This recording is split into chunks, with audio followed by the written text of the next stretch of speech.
Dude. Okay. Okay.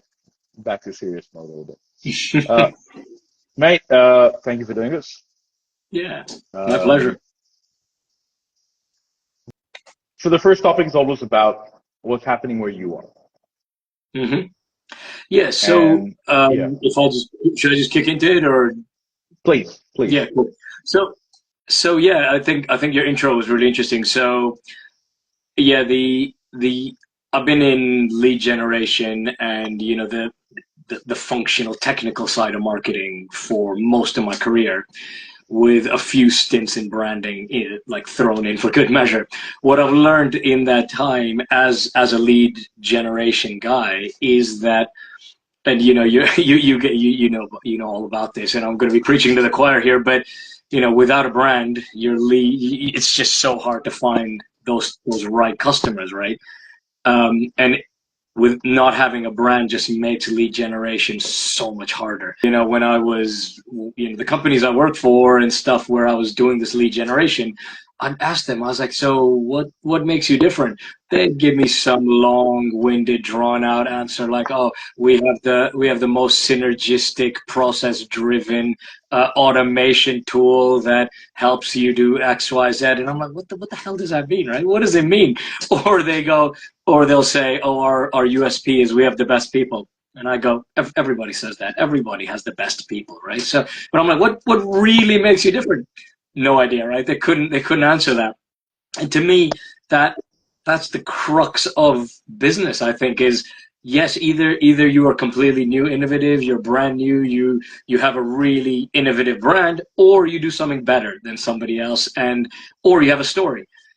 And so that's, yeah, it's just I've come into it from a lead generation background, seeing that without having that sort of story, without having that sort of differentiating factor, the job of lead generation and finding, the like the to put in jargon, the MQLs and the SQLs and all the leads, it becomes so much harder. It becomes so much harder to do. If you have a brand, it then the marketing becomes about the brand, and the leads just come in because they want to come to you. They want to buy what you're selling because it offers true value or it is uniquely different. And so yeah, it's just I came into it with this idea saying this would be interesting to explore.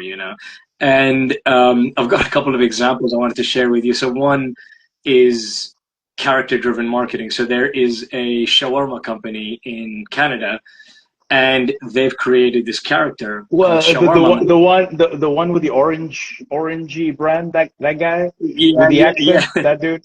yeah, yeah. So he comes in with this accent, and I think it's a fully made up accent, Yeah, it is. It and is. he I've his I've actually seen him on a podcast. He doesn't speak yeah. like that.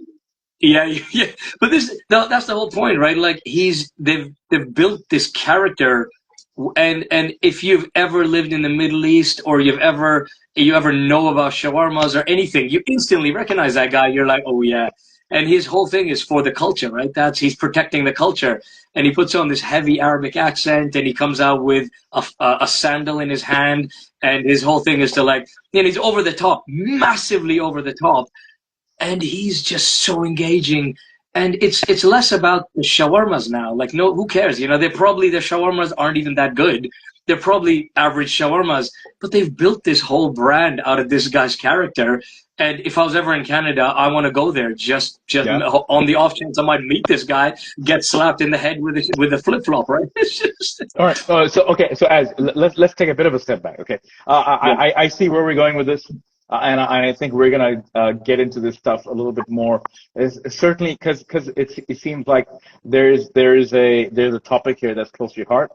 I've kind of promoted that. I think I know where Mhm. we're going with it, but I want you to take a step back a little bit. And you've already mentioned your background being from from where you are with the current company and Mhm. what you've been doing before. Let's talk a little bit more about what drove you into this area. We don't have, Mm. we will get into the particular area later on, but tell us a little bit more about the background itself. You're obviously from marketing. Mm-hmm. You've obviously been on, and I believe, feel free to get into it, very B2B, very quant based Yep. marketing. Yep. How does a guy from B2B quant based wake up and go, hang on a second, branding is no, okay. How does a guy wake up and go, this is great, but without the right branding, it's meaningless. Yeah. I don't want to put words in your mouth. That's what I'm getting out of it. Correct me, expand on it. No, yeah, I think you're absolutely right. It's because everybody thinks a brand of in the context of B2C, right? Like you look at any sort of B2C, which is direct to customer brand. It's all they've got great brands, right? They've got great stories that they're telling, and it seems to be missing in B2B, right? Even though B2B, you're still buying from people. You're buying something of value. You're not just buying software to help your accountancy or your help you put in your invoices better or sort out your your company the freight operations of your company. You're buying something of value. So that's the point, is like, okay, I get that they're just buying, let's say they're buying invoicing software, right? What's the deeper meaning from that?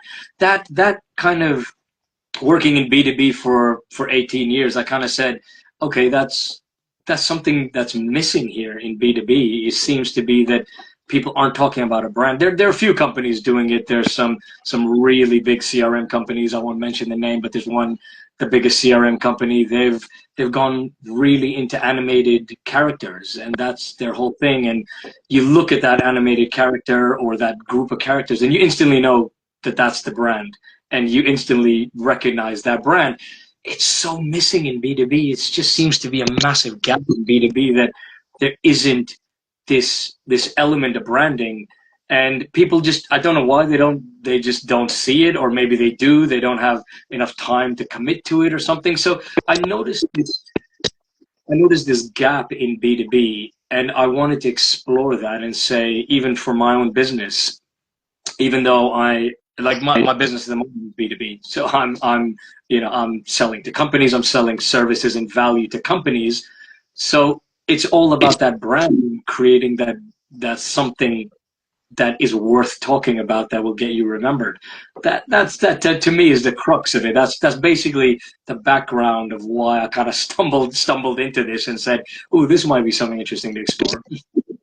No, so sorry. I was just going to jump in. Yeah, so I was just going to jump in and say that, the thing I was talking about, that shawarma man, um, it's also, so the other thing I noticed, right? Like, for example, there are 10,000 Indian restaurants in the UK, right? There are 10,000 Indian restaurants in the UK.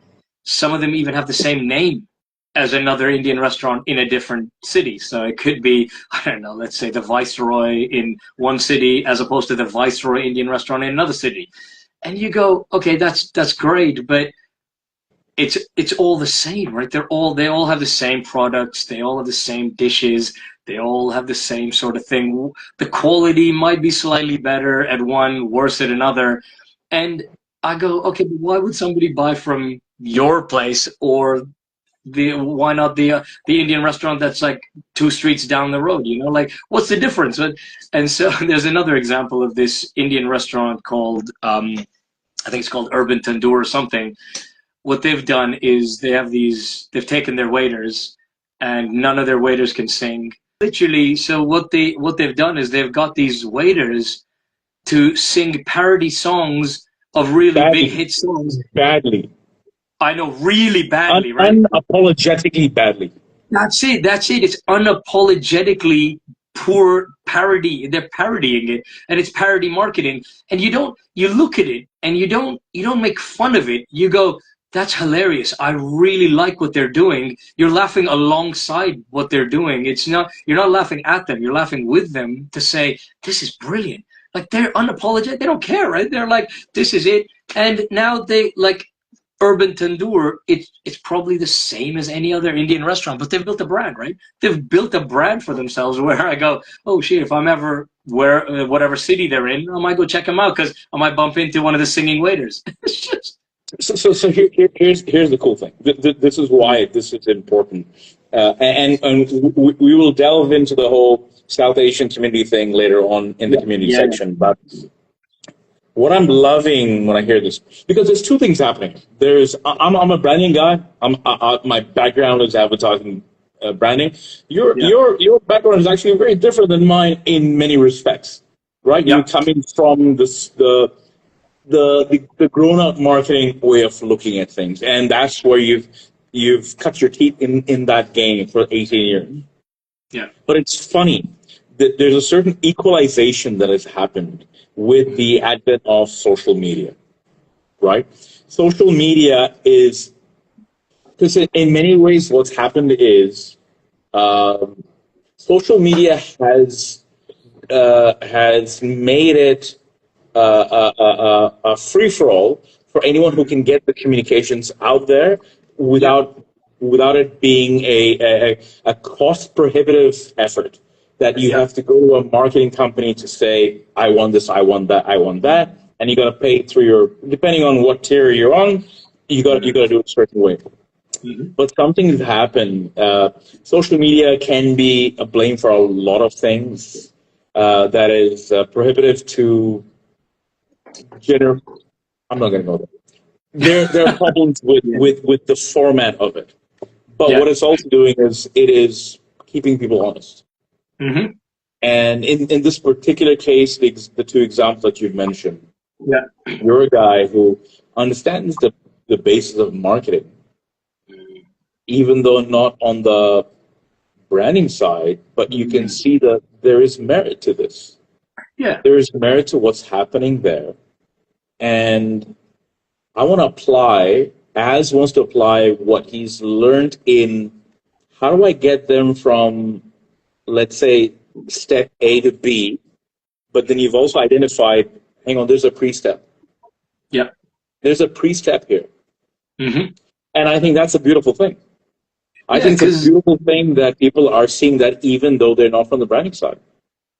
yeah, this What do this is you it. think about I think you're absolutely right. It's because like you're saying, the pre-step, right? If you have a story to tell, the ads, let's say the social media ads you create, the Google PPC you create, that this is my world, right? All that stuff you create, the content you produce, if you have a story to tell, it makes it so much easier. You're not inventing anything. You're not like saying, oh, this is product features. You're actually telling something of value to these people. It makes the job of marketing so much easier.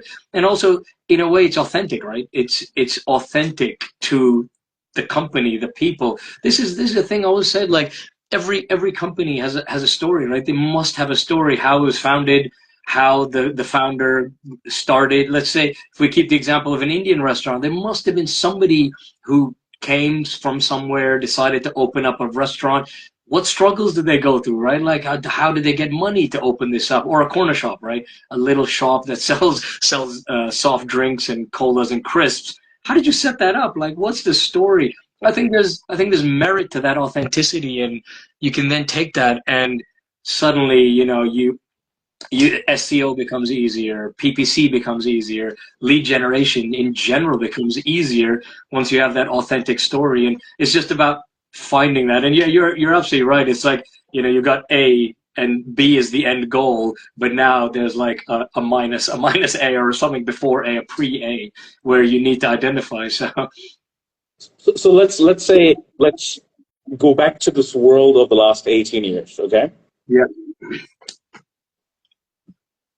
Would you say people know it? Functionally speaking, do they know it, but they're just getting on with the job? It's as if getting on with the job because that's what it takes, even though you're mindful that there has to be that pre-step, as we've now dubbed it? Or has that been a light bulb moment for you particularly, and you don't think people in B2B are seeing it, B2B marketing are seeing it? No, I think it probably is.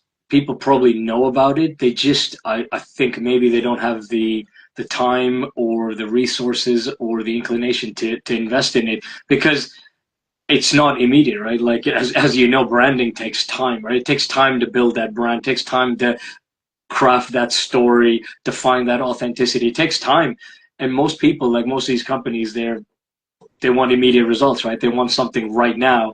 And you can, to an extent, you can get that with, let's say, if you do Facebook advertising or, Google advertising, you'll get some results, but it'll be the same. You'll still be on the same level as your competition. There's that cutting through that noise takes time. It takes effort. It takes investment. It takes resources. And I think maybe people just, they don't want to invest that time, but some of the ones that do, they really benefit from it, and then they can see the benefit.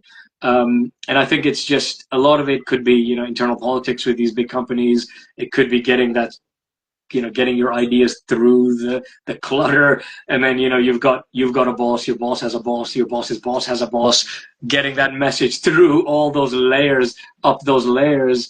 It can be tough. It can be tough to do. So I think there are a lot of different reasons, but it probably is known. People probably know it. It's probably changing. A lot of B2B companies, as I said, they're slowly realizing, they're slowly waking up to the fact that, oh, I need to invest in brand. I need to have a brand. But from my point of view, it can be anything. Like my example of Indian restaurants, you just need to find what makes you different. Like, what is it that makes you you, and then talk about it and craft that story. So I think it's probably coming about slowly, but it will take time, and it might just be a slight mind shift as well. So I obviously looked a little bit on your career path, in the sense of how you've gotten to this point. Have all these companies, I didn't go deeper into it, but have all these companies primarily been B2B, or have they had a B2C arm and you were just part of the B2B? So I think most of them were B2B. I've had a couple of stints with a couple of companies that were B2C, but most of my career has been in B2B. A lot of software companies, and then some really big companies where they're actually selling to other companies. So a few of them did understand the need for a brand, and it took time, but a lot of the time it comes about that they say, oh, I need results now, and I'm slowly going to invest in brand, and it'll take 2 years to get to that level of brand, but I need immediacy. I need immediate results now. And you go, okay, that's fine. We can kind of work on that. That's a good place to be for a B2B brand. That's the ideal, where they say, okay, we're working on something. We're trying to get there. We're going to get there in, like, I don't know, 2 years, 3 years. We're going to recraft that story. But in the meantime, we also need results. That's fine. There's no problem with that. It's a classic. This gives us a chance to keep upselling. Let's exactly. keep them on the rope. We will do the research stuff, the R&D, pay for the media buys, and we will do our part. If we haven't met our mark, I'm sorry. I'm speaking a little bit out of turn, because I'm a little bit B2C versus your old background, but there is this conflict of a lot of B2B companies. They say, well, we're giving the results based on what we're given, based on what we have to play with. Talk to your branding agency to figure that out. But I love the fact that you're seeing that there's a direct correlation between the results. They're both important, obviously. Quant and qual, they're both very important. But they have to be more synergistic. They have to be a little bit more communicative between each other. And the fact that you're seeing it that way, certainly in this next phase in your personal trajectory, it's kind of interesting. It's great, and we're going to get into a little bit more, but I'm going to switch a little bit. So was Yeah, just yeah. gonna, I was just gonna add one more thing as well. Like a lot of B2B companies, because their sales cycles are really long. They're selling complex stuff, right? At the end of the day, if you don't invest in brand and you're not showing that sort of value to a customer, it all becomes about price and a race to the bottom, right? So they go, great, your competition does basically the same thing. How much cheaper can you do it for me? And I'll sign a 2-year deal. And the sales guys are then trying to meet quota, and they're like, oh shit, okay, I'll drop the price by 30% or something like that, just to get these people over the line. Where if they do have a great story, it's an authentic brand, and the brand is tied to the value, they don't need to do that, right? They're like, okay, you don't want to buy from us, buy from somebody else. It doesn't matter, right? So this again, it seems to be a lot of software companies, they're offering their freemium models, all this stuff, but it's always a race to the bottom. It's always a race to the bottom, and you go, yeah, I don't want to do that. My product or my service has value. You don't see it, go to somebody else. But I've already crafted that story to say, and I don't know why you don't see it because my story's here. Somebody will see it, and then they'll pay what it's worth, right? So yeah, it's the pricing element's interesting as well. In a time where we have a lot of fragmentation, as a marketing man who has seen a lot of fragmentation, certainly in your background as B2B, you've seen how things are conducted, how there is a gap between the branding side and a lot of the efforts that B2B wants to achieve to close that gap. Mm-hmm.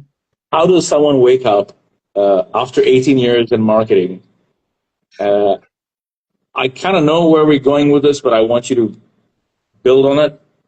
How do you go, hang on a second, MGHL, which is a fucking cool brand, by the way, Mogul, Yeah. I had to find that out, with the horseman looking back, Yeah, with the archery thing and all that. Yeah. How do we wake up and go, you know what?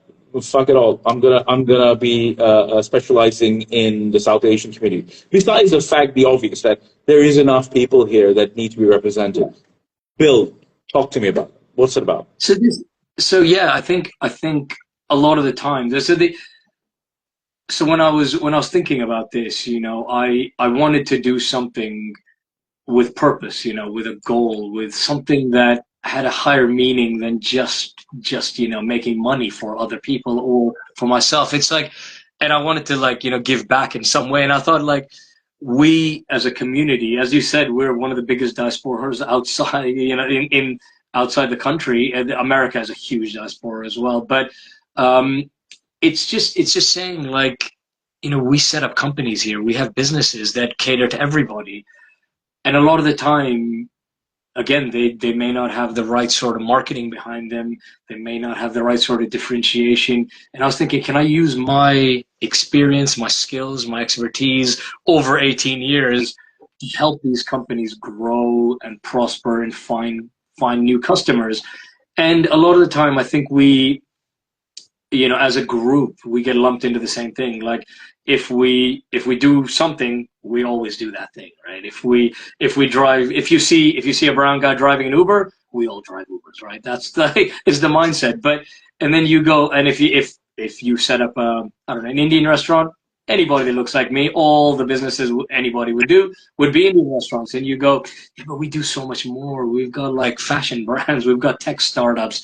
A company I saw the other day had developed a South Asian board game specifically for the South Asian market, and I was like, that's phenomenal. Like, we do all these different companies, and I just want people to be aware of that. I was like, don't lump us into a homogenous group. We are so diverse, we're so unique, we're so innovative, and I want to really shout about that.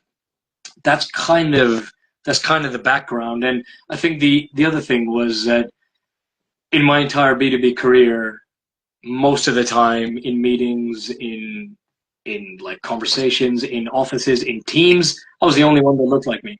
Maybe there was one other guy, he was the IT guy, he looked like me, right? Even in the UK? Yeah, even in the UK, very few people that look like me in marketing. Again, but we're spread out, right? We're spread out. There'll be one in this company, one in that company. in my entire 18-year career, I only had one boss that looked like me. That's it in my entire career. And so there's usually, they're very fragmented, right? Like you'll only have one of this. But again, I think that's and my whole like idea, the goal, the purpose is to say, we need more of us, right? We need more of us to do this. We need to be seen. We need to say to people that, look, we do all this. We're great at what we do. We do this, we do that, we do this, and we're for everybody, right? The products we produce, the services we sell, they're for everybody. Like at the end of the day, it's like, the Uber you get home from, or the pub on a Friday night, it's driven by somebody who looks like me. That's a service. But also the Indian restaurant that's giving you your Friday night takeaway, but also the software you use in your company that runs your entire, I don't know, IT function, or your call center, or your invoicing software. It could all be done by people that look like me. And so I just want to and it's something that I've done my whole life, right? My whole career. Just surprise people, right? Like surprise them. Say, oh, I don't, like, when I open, even me personally, I open my mouth, I don't sound like I'm from the UK. I don't, and then where I live in the UK, I don't look like anybody else who lives here. And when I open my mouth, they go, what, this is weird. I don't understand. It's just, I love surprising people. I go, oh, you thought I was one thing, but I'm something else. And so that's what I want to do with the whole business community, the South Asian entrepreneur community, is say, lift us up and say, look, check it out. We do a lot more. We're a lot bigger than you thought. So when you pitch to South Asian businesses and entrepreneurs, are they caught off guard when you say, hey, I'm a guy who specializes in empowering South Asian businesses and entrepreneurs? Or so you can have a few different responses. You can be like, that's bloody awesome that people are representing us. Or did we need to have specialization? What is it that you're going through because you've been telling me, you're going to these conventions, for lack of a better word, and you're cold calling and this and that, and you're gathering people within the South Asian community. What is the reaction to hello, there's a specialization happening there? Is that so off their radar that might even exist? What are you going through there? I think it is an interesting thing. I think at the moment, if you go with a traditional agency or a traditional boutique agency, or even one of the big agencies, will they understand you? Like, will they, like, I assume a lot of them will be white. You'll be in a meeting with somebody who's white. Does it matter? I'm not too sure. But at the end of the day, I think it's about visibility, right? It's about representation. You see somebody who's saying, I'm like you. I understand. I understand your unique opportunity. I understand the challenge. If I use the word desi, they will understand. That a white person wouldn't necessarily understand what that means. Or if I used a specific term, or if I said, oh, I remember my mom running around with a flip-flop about to beat me, somebody who's white would be horrified by that. But yeah, exactly. But somebody from my community, if I said this, they would instantly be like, I know what you mean. Of course, that happened to me as well. But I think it's that relatabiliness, or representation. Seeing somebody who looks like you, who understands what you've probably gone through. And again, it's like, if you go to raise money, if you're a business, you're trying to raise money. How hard is it to be a brown person going and trying to raise money with a white investor, for example? It's just, at the end of the day, like, there's this weird stat that job applicants with Muslim, foreign, brown, exotic sounding names they're less likely to even get an interview. Their CVs are just chucked in the bin. So I think they have to apply for about 10 times more jobs to actually get a job. It's just some inherent something going on, right? I don't want to. Let's put aside a little bit on the reality of South Asian businesses and how they relate to the current way of doing things. I guess my question is, I would like you to tell me a little bit more about how do the people that you are reaching out to with your niche, what's the reception like? And I think one thing reception, the other one is, are they drinking the Kool-Aid? Are they going, yeah, you know what, that is exactly what we need? Like, what are you finding? What are you finding from the community? I think do they want that? How about this? At a time when, like, what you've cited in many ways is the differentiations between us and them. But my question to you is, are they going, you know what, I'm okay with not dealing with us and them. I want to deal with people who know me. Is there blowback there? Is it positive? How are you seeing that? So I think it's creating that story and that narrative, right? If some people will say, oh, I'm happy with the status quo, I'm happy with the way things are done, I think it's fine, I'm happy with it. But then I've had conversations with other people and they go, okay, this is interesting. I want to speak to somebody who's like me, who gets me, who understands the challenge. So there's that bit of there is that balancing act where some will say, oh no, it's fine, I don't see the need for this, where others will go, okay, you get it, you understand what I'm doing, and you want me, you understand what I'm trying to get to, and you look like me and you understand, and there is that, it's a lot more receptive. And again, I think it's just crafting that narrative and saying the why. Again, it's the why, and they'll say it's for me to answer the question why you should go with me as opposed to another agency, a traditional agency, for example. And I think it's the same reason why, like, for example, a British Asian music artist would go with an Asian-owned record company, right? They understand the market, they understand the music, they understand the nuances of the culture. They can very much go to a big record company, right? But would they just be a small fish in a massive pond and get treated like that? Whereas with a very specific company that understands them, would they be treated like the stars they are and be promoted like that as well? So there is that's I think for me that's the difference in how I'm coming across to people and what the reception, what the reaction is. So okay, so I'm going to put you on the spot. Is it hard to pitch to South Asian businesses in the UK by saying you are specializing in South Asian businesses,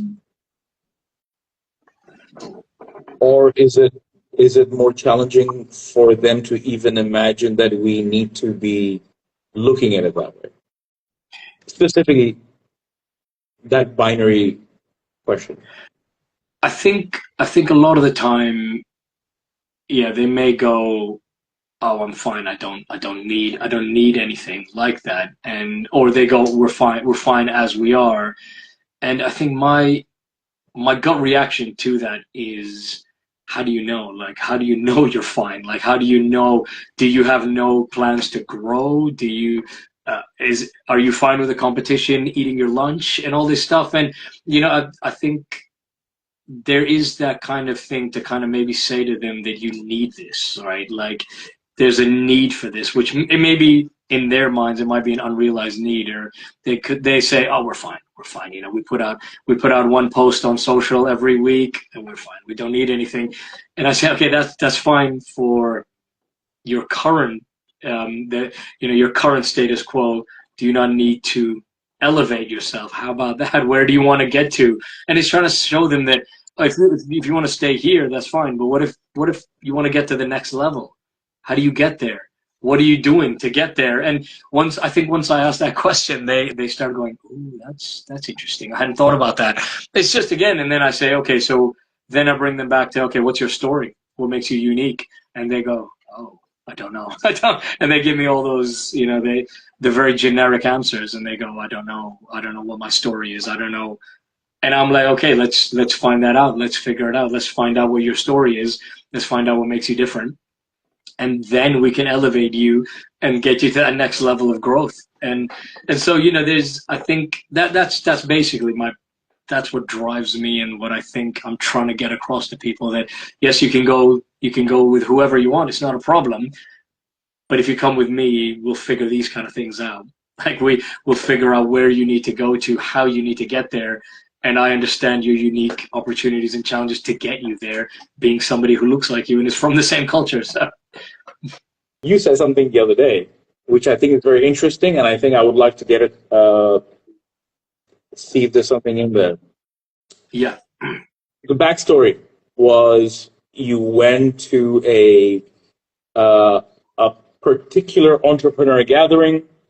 Yes. Where you had a lot of companies, you had a lot of people who are selling, you had people who are buying, and you met a guy who you never actually told me whether he was South Asian himself or not. Yeah, but he was. But you said he's from a WPP company, and he said something to you, and I think it's very, very important, related to your niche. Let's talk about it. Yeah, sure. So I met this, as you said, I was at this South Asian business event. It was a networking event, really interesting. I met loads of businesses. I met one guy who he'd done work for the big agencies. I think he'd worked for them or with them or something for years, right? Really top guy, loads of experience. He was South Asian himself, really cool guy. Really knowledgeable. I was like, oh, this guy's great. I want to talk to this guy, right? So I went up to him. I just talked to him. He said, "What WPP, right? It was WPP guy." Yeah. I think he'd worked. Yeah, I think he'd worked with WPP and some of the other big agencies as well. And so I went up to him and I just said, I want to talk to this guy. He looks really cool. So I started talking to him. He said, what do you do? I told him about my agency, and he was like, oh, that's really interesting. And I was like, oh, okay, why? And he said, the big agencies, they don't even focus on entrepreneurs, let alone South Asian entrepreneurs, right? He's like, they just, it's not like even the boutique agencies, there has to be like a price threshold that an entrepreneur or a startup has to meet before they'll even consider it, right? They got bills to pay, they got those fancy offices with the Nespresso machines that they have to do. And so there's a certain price point that they have to reach, and he was like, but they seem to be an unserved market. Was again, this is all there's no hard data behind it. It's just anecdotal stuff. But it was really interesting, and I thought, oh, that's really cool. It was a bit of validation for me as well, that maybe I'm doing the right thing, targeting the right sort of people, because I can go after the really small companies that have just started up and say, look, you probably don't have the massive budget to go for the big agencies. You don't have the budget to hire a marketing manager. Let me do it for you. Let me craft that story for you.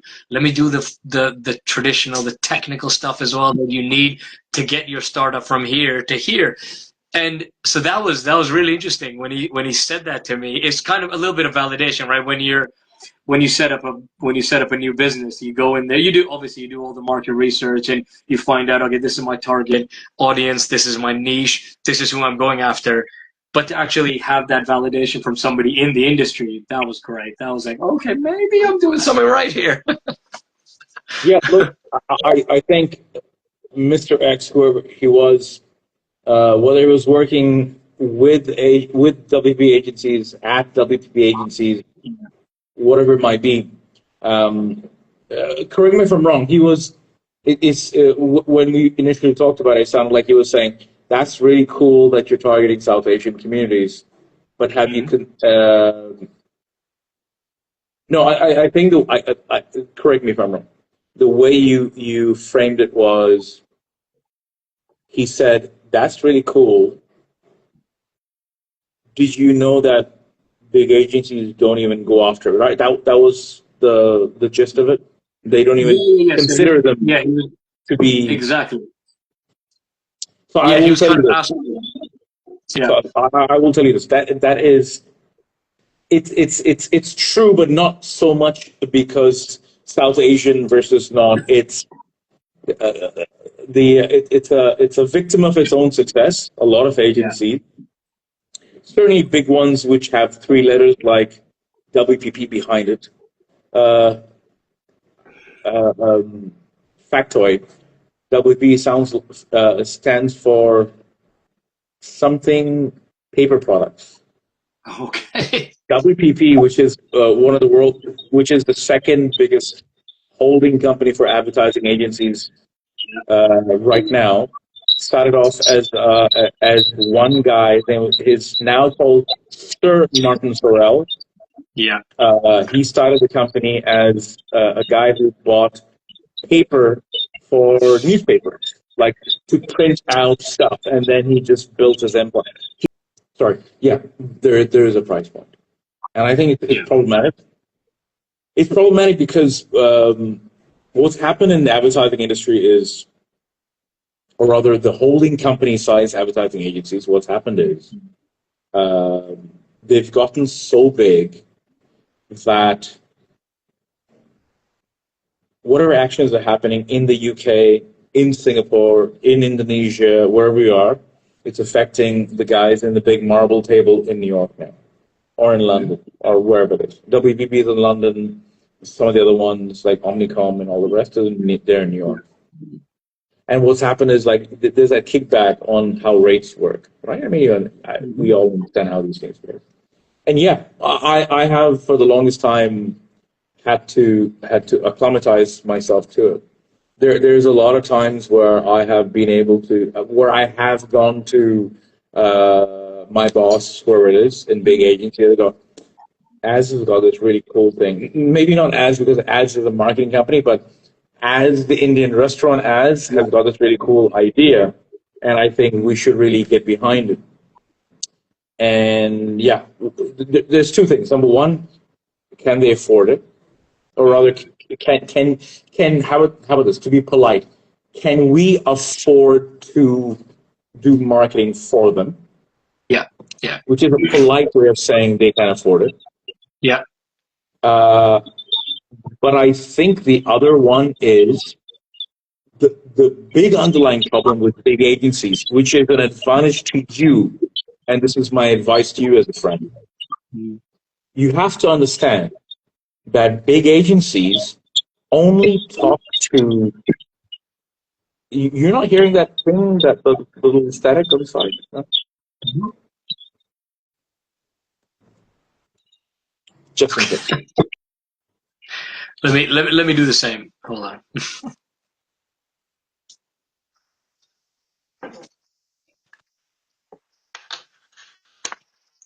You can hear me? Cool. You can hear me, right? No shit. You're frozen. Or rather, I'm here. I'm back. seeing. I'm back. Okay, cool. All right. You can hear me. I can hear you. I just yeah. Can you hear me? Okay. Okay. Oh, yeah. What I was saying is the advantage for you for NGHL is, so this is a strategy tip. You can go after a South Asian entrepreneur company, Whale. Whale meaning, let's say it's Indian Tandoor, or what's the name of the company? It was Indian Tandoor, Yeah. right? Yeah. Right? Indian Tandoor. Yeah. Okay, so you can go after an Indian Tandoor, even an Indian Tandoor. I say even like they are like Nike, but whatever. You know, like a good company with a good billing like that. Yeah. Because in many ways, a lot of these big agencies will not touch it because they know that they're not going to pay those kind of rates.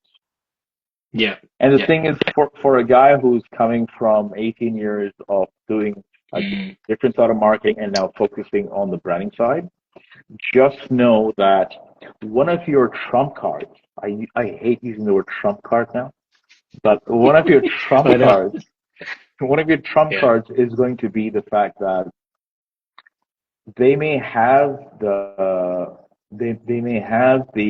funds to do it, but besides the fact that the big agencies don't understand the South Asian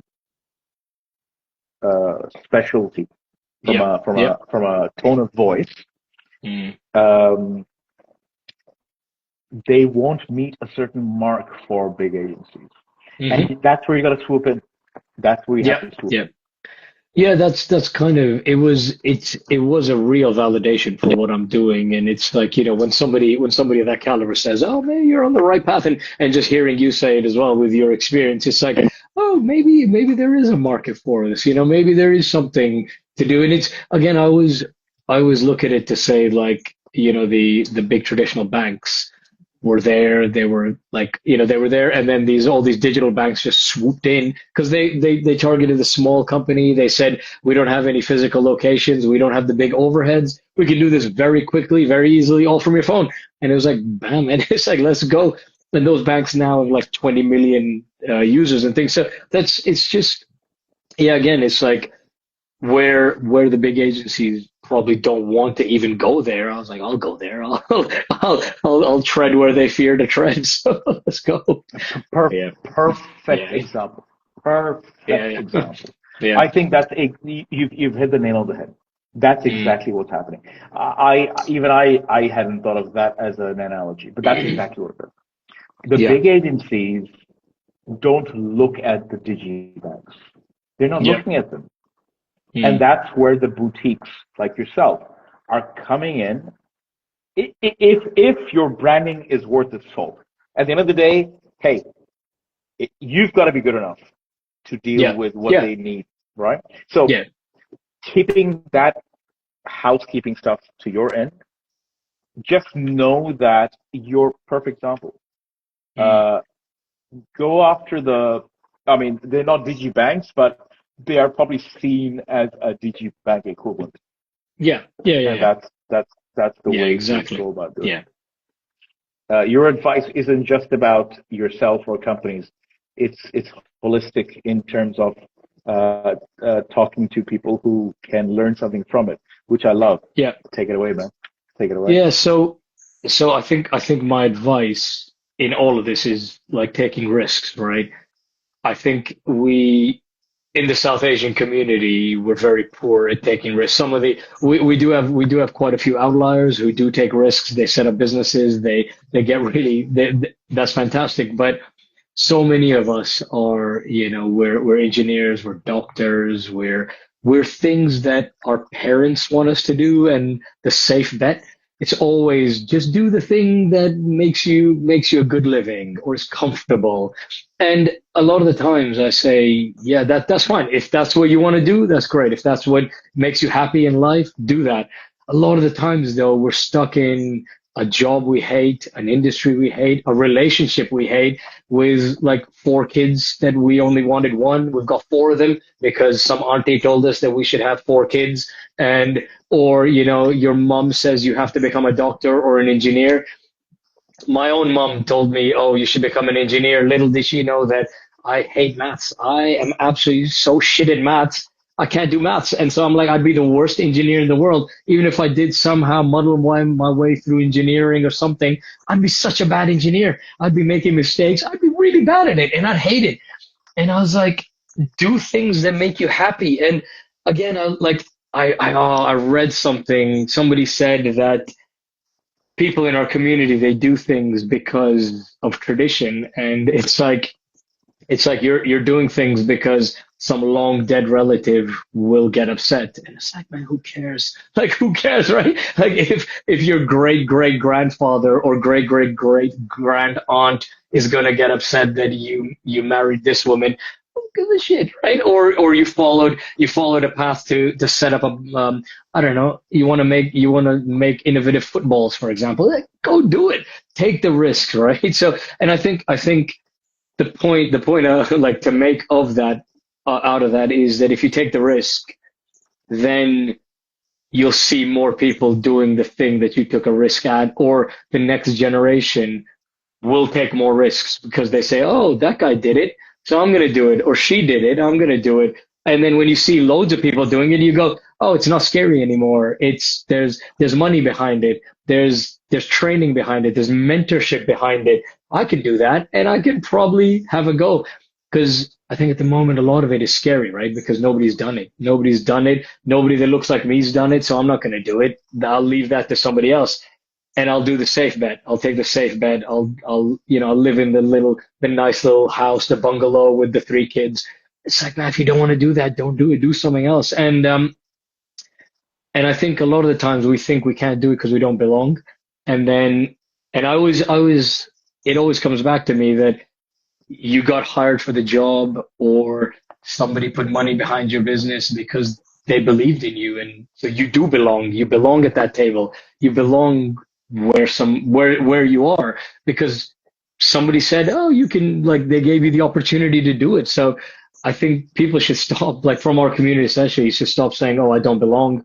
You do belong, and make more noise, just be loud, make more noise, be unapologetic. It comes back to the first question and that first example of just being unapologetically who you are, and you'll come across as authentic. More people will see you, you'll be seen. And again, it's just representation being seen, right? And I think from our generation, people of our generation, we need to mentor the next generation and say, do it.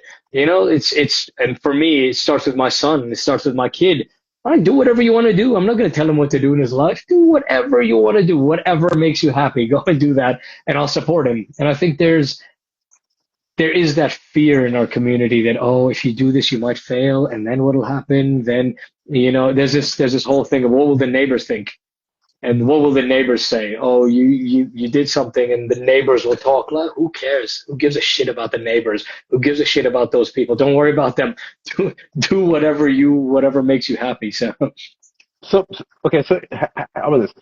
Here's a personal question, because it's personal because I know you from our youth. In a way, you and I were from a crest generation where we are fortunate enough that we are South Asians, but we were privileged in some way, right? Mm-hmm. Where we were able to fought our way through life in some way, not through life, but the fact that we had access to it, right? Yeah. So I always felt we had a leg up. I always felt we had a leg up as far as South Asian people are concerned. But then I'm Agreed. also looking at the UK, and I think, but South Asians have been there for longer than your dad and my dad gave us the privilege there. Just being second generation British, Pakistani, Indian, Punjabi, Brits is a leg up in its own merit, is it not? Yeah. Do you not see that they were, I don't want to say better off, but at least the same? Yeah. To give you context for what I'm asking, you're giving advice, which I get, but I get it because you and I are crest generation. But the UK South Asians shouldn't have to feel that. They should be one up on us. Why do you still feel that's the advice? I think because it could be the way I see it, and even when you look at it, how many businesses have South Asian CEOs, right? How many big, a lot? like how many? A lot? Not. No. I know. Sorry. But I meant globally. I meant like your. Oh yeah. Sundars and your, like, I'm talking that way. Yeah.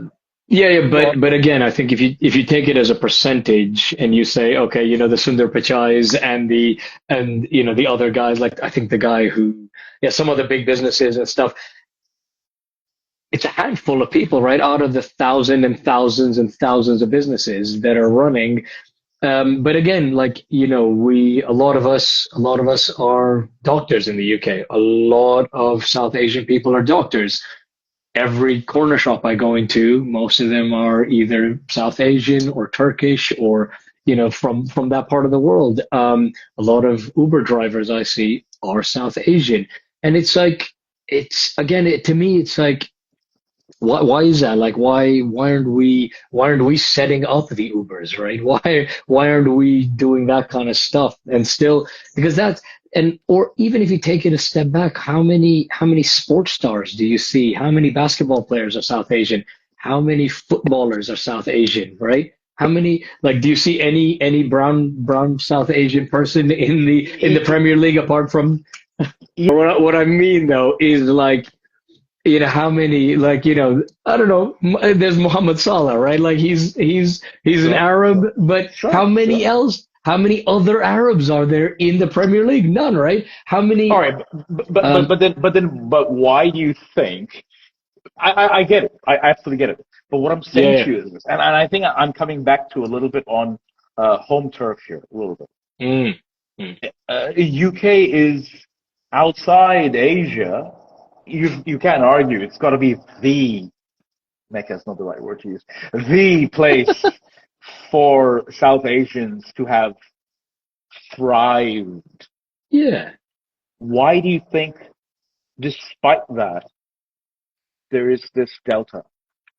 I think it's from personally, it's from what I've seen, right? Obviously, you're absolutely right. Like we are thriving, right? We're thriving, and I think we as a community we are thriving.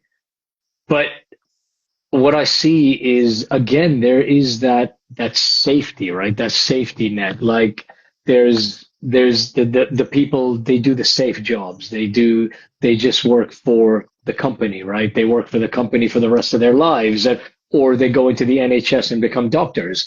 And when his passion was music, for example, right? Like when he was growing up, he played the piano phenomenally. He could have become a pianist, but he went into the NHS and became a doctor.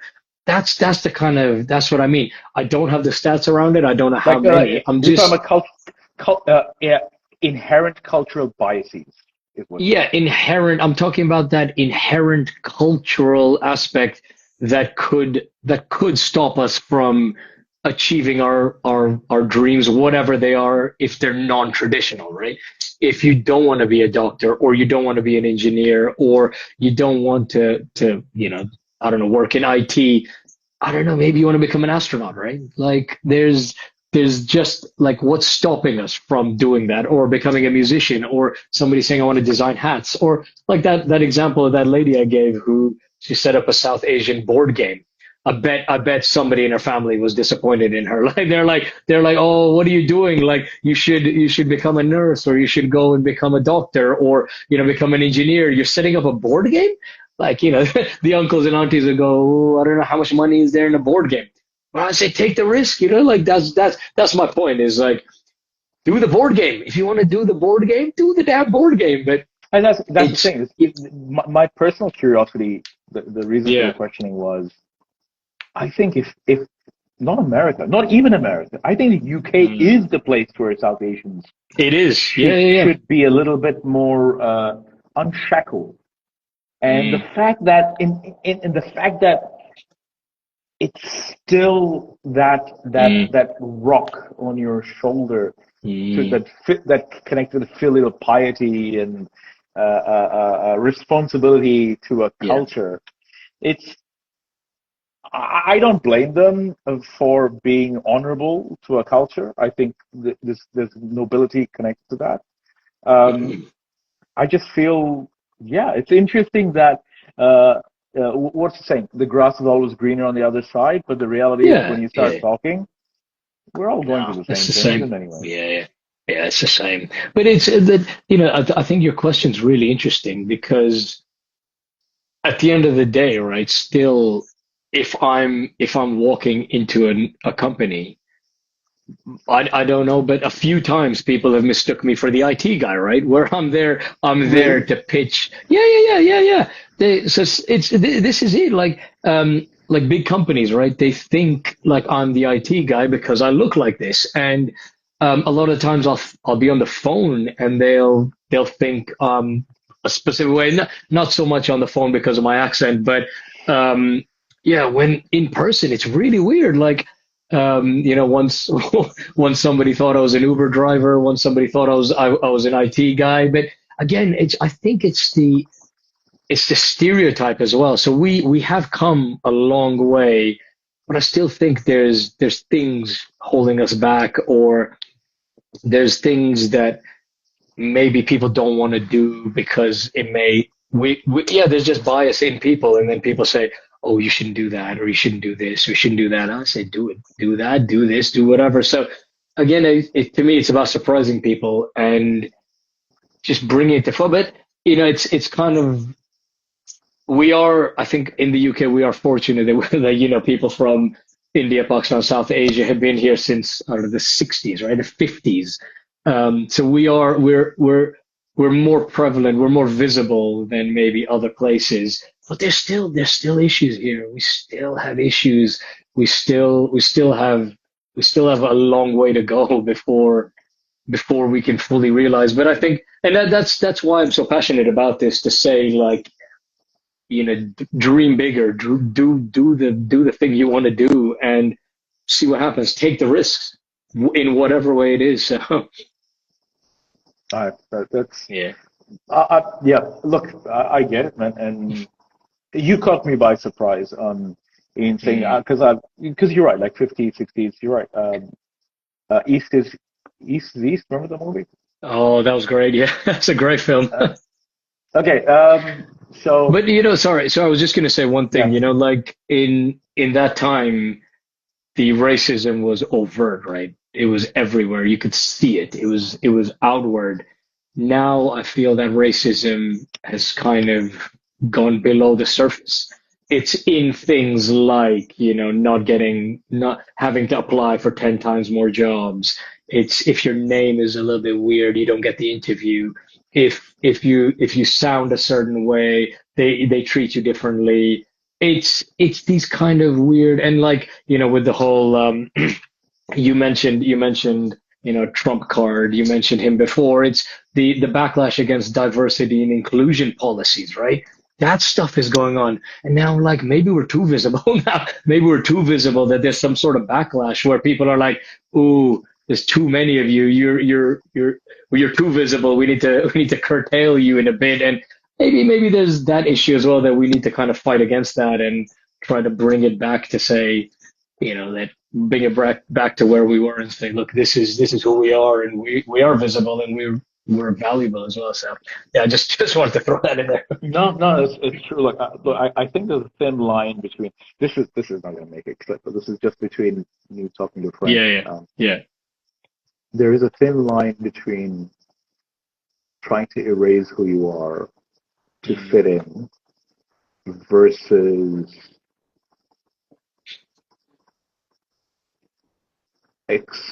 not accepting, versus going after what it is that you think is right, despite what you think the Mm. card that life has given you. And it's a thin Hmm. line. Like, yeah, people who want to change who they are, and Yeah. sorry, to bring it more close to home with what you're saying, is that's one of the reasons I wanted to talk to you, because Mm. it's great that you could have gone about it a different way.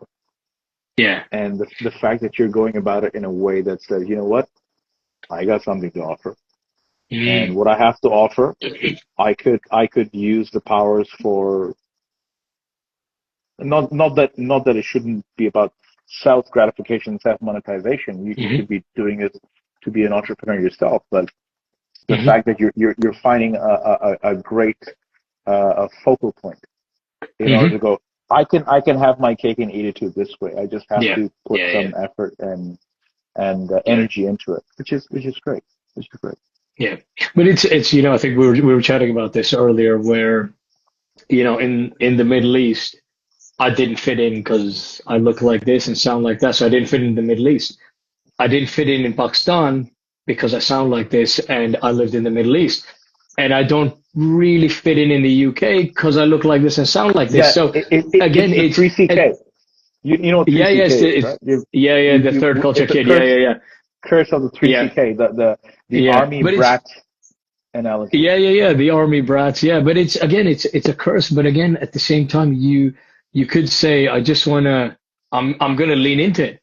Yeah, okay, this is me. I'm gonna be unapologetic. Some people will accept me, some people will get it, some won't. I don't give a shit, right? This is who I am. And I think that comes back to the point that if these South Asian businesses and entrepreneurs only do stuff to fit in with what they're trying to do or the wider culture, they're not going to be authentic. They're going to lose some of that thing that makes them them. And like, why do that, right? And just don't be for everybody. Be for who you want to be for. So, yeah. I agree. Let's end on a inner thigh chafing conversation. 10 minutes of you, Az. 10 minutes of you. Cool. I know what we're going to talk Yeah. about, and I have something to add to it, which I haven't revealed to you. Yeah. But go on, tell me about this. Sure. Yeah. So this was an interesting one. When I saw this question, I was like, "Ooh, something about me that people may not know." But so something that I love is I love cycling, but not the traditional lycra, the helmet, the 10 speed. You're flying down the thing, trying to get from point A to point B in the fastest point possible. Like that. Not that. I'm more about the leisure cycling space. I love get. So I have a folding bike. It's by the biggest British folding bike company. I absolutely love it. Branson, It's my second. obviously. Yeah. It's my second one. Obviously. It's in three colors. It's glorious. It's beautiful, right? I love the thing. It's like an engineering marvel. I don't know how they did it. It folds down to the size of a small bag. Anyway, but the reason I love that thing is I unfold it, get on it, whatever I'm wearing, and I just cycle into town. I go for a coffee. I fold it, stick it next to me while I'm having a coffee. I do like cycling tourism with it, right? Like I've taken it to different cities where I just cycle around and I stop off in a bed and breakfast, bring my bike in with me into the bed and breakfast. Nobody says anything. And I'm there like exploring cities. I'm exploring these beautiful places on bicycle as opposed to being stuck in a train or flying somewhere. Um, and so that's like my little thing to do. And I've got a trip to Poland planned in a few years where I've got this whole route planned out where I'm going to go to three different places in Poland, and I'm going to cycle to the next place and then stay over the night, then cycle to the next place, cycle to the next place, and then fly out. And I can do that with my bike because I can fold it, take it on airplanes, I can take it on trains. And so for me, I love doing that. And I want to do it with my son as well. When he's older, I want to go on cycling trips with him and do this like little father-son cycling trips. That'll be our thing to do. But yeah, to me, there's a whole different side to cycling where the amount of people I see that are cycling in Lycra and they're just like it becomes less of a hobby and it's more like I have to do this, I have to get my numbers up or I have to beat my last time on Strava, and I'm like, no, man, that's not for me. I'm there smelling the flowers and look at the birds while podding around. And I love that side of it. So yeah, that's my thing. That's what I love. Thank you for partaking. Cheers. Thank you for being part of it, bro. I'm Cool. gonna jump off this. Cool. I'll give you a side call. I know there's Cool. going on here, but so that I don't have to keep recording this. Maybe we want to talk about Nazis after this. We don't want to have that on record. No thanks. Cool. Okay, speak to you soon, man. Cheers. See you. Bye. Cheers. Bye. Bye.